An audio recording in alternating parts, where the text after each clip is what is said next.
It's win or go home. Welcome back to sports, everyone. I'm Chaz Messman. It's been a while since I've been back here in the studio, but we are back with a bang, baby, because the CIF baseball and softball playoffs kicked off today. The number 5 seed Brawley Wildcats welcomed in the 12th seeded Ramona Bulldogs to Ed Wiest Field in the first round of the Division III CIF playoffs. Bottom of the first inning, Oziel Villanueva hits a hard liner out towards right field. Back it goes, and it's going to be off the glove of the Bulldogs. Sergio Garcia racing around third, and he will score as the Wildcats strike first. Next at bat, Tanner Courier at the plate, and he's going to line one right up the middle. That's going to be a base hit. Tate Priest scores. Brawley would jump out to an early 4-0 lead in the first. Out on the mound, Tanner Courier was absolutely dealing even better than he was hitting. He would strike out 7, only giving up 3 hits in his 5 scoreless innings of work. To the fourth we go, Brawley up 7-zip. Garcia hits a hard line drive out towards right field. Back it goes, and that's going to be off the wall. Garcia is going to head for third, and he's going to get himself a stand-up triple. He would also later score. Later in the inning, Garrett Howard now at the plate. He pops up towards shallow left field. Ramona, 2 guys go for it. They can't make the snag. Thomas Spears scores. Brawley would continue to run up the score as they take it 13-1. Tomorrow, they'll face Calexico in the second round. Over to softball in Brawley, where the 8-seeded Wildcats welcomed in the 9th-seeded Claremont Chieftains. First inning, liner's going to go right off the pitcher. Isabella Yescas over at shortstop. Bare hands this one, and her throw is in time for out number 3. Leadoff hitter for the Wildcats, Tamara Carranza, smacks one out towards center field. That one's going to go all the way off the wall. Carranza with a stand-up double, but the Wildcats could not muster up much else. To the second we go, the Chieftains laid down a bunt. Lucille Brickner scores, and Claremont would take an early 2-0 lead. To the third inning we go. This ball is going to be laced right back up the middle, but how about Ariana Garcia with the incredible reaction catch? Brawley struggled offensively early in this one, but they'd come back to take it 4-3. Jocelyn Ubense with the game-winning hit. Tomorrow, the Wildcats will be on the road to take on the top-seeded Imperial Tigers. Let's check out some of our other playoff scores from around the diamond. We begin with the D5 AA.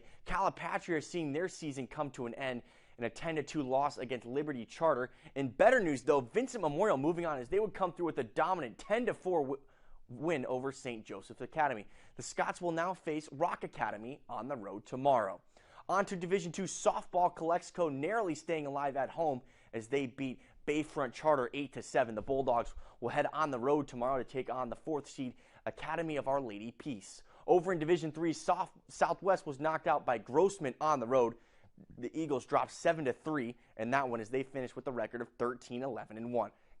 And now on maybe the most shocking score of the night, not because the Scots softball won, but because of how they did it. They took it 40-10. Yes, they put up 40 runs in a victory over Victory Christian Academy. The Scots not playing around as they thought their season would come to an end. They will now face 2-seed Rock Academy on the road tomorrow. After 15 years under Nikki Bethurum, it's time for a new era. For Arizona Western softball, the Lady Matadors officially introduced Joel Prickett as the new skipper for AW.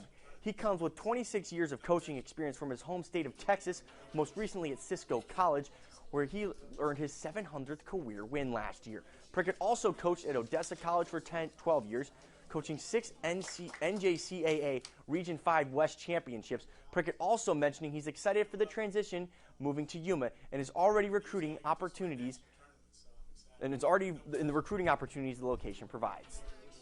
I think being this close to California is going to be big for us. Being, still able to get the cream of the Arizona kids is really exciting for us, and so that's I think that's where we'll start succeeding.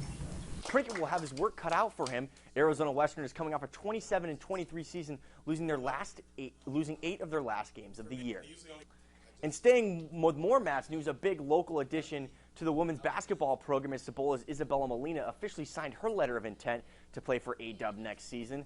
The school hosting a ceremony for the soon-to-be graduated senior earlier today. Molina ended her career as one of the best players in Raiders history, scoring a total of 711 points, 301 rebounds, over 400 assists, over 300 steals, and 37 blocks. Molina is excited to get to work in her hometown while being thankful for what she has learned with the Cibola program. I also believe Coach Dewey is an excellent coach, and I love how she coaches with intensity and discipline. So yeah, and I believe she can coach me to be the best player I could possibly be. They really pushed me, they really believed in me, and also my teammates always pushed me every day at practice, and at Cibola we just always work very hard too. Molina will be an exception to the A-Dub roster, as right now she'll be the only human native to play for the Lady Mats. Also, congrats to Imperial's Andrea De La Trinidad and Mariana Pescaria, who signed for New Mexico Highlands University and left the university to play softball. And that is all we have time for in sports.